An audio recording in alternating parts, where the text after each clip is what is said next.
আচ্ছা, বাড়িতে হাতে গোনা 5-6টা চিংড়ি আছে? আছে?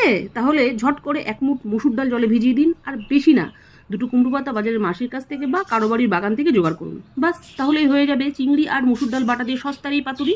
প্রথমে মাঝারি সাইজে কুমড়ো পাতা নিয়ে কাঁচি দিয়ে বেশ চৌকো চৌকো করে কেটে নিলাম। এবার কিছুটা পরিমাণ ভেজানো ডাল নিয়ে সেটাকে শিলে আধ ভাঙা করে বেটে নিলাম।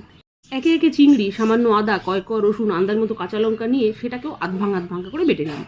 বাটা হয়ে গেলে আন্দাজ মতো নুন, হলুদ আর পেঁয়াজ কুচি দিয়ে খুব ভালোভাবে মেখে নিলাম।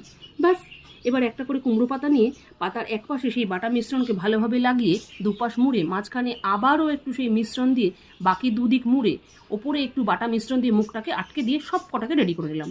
বাস, এবার কড়াইতে তেল গরম করে রেডি করা পাতুরিগুলোকে একে একে ওই গরম তেলের মধ্যে দিয়ে লো হিটে উল্টে পাল্টে লাল করে ভাজলেই রেডি চিংড়ি আর মুসুর ডাল বাটা দিয়ে সস্তার এই পাতুরি। এরপর দুপুরবেলা গরম গরম ভাতের সাথে ঘি আর কাঁচা লঙ্কা নিয়ে সাথে একটা পাতুরি নিন, ঘি দিয়ে ভাত মেখে আর একটু কাঁচা লঙ্কা কামড় দিন।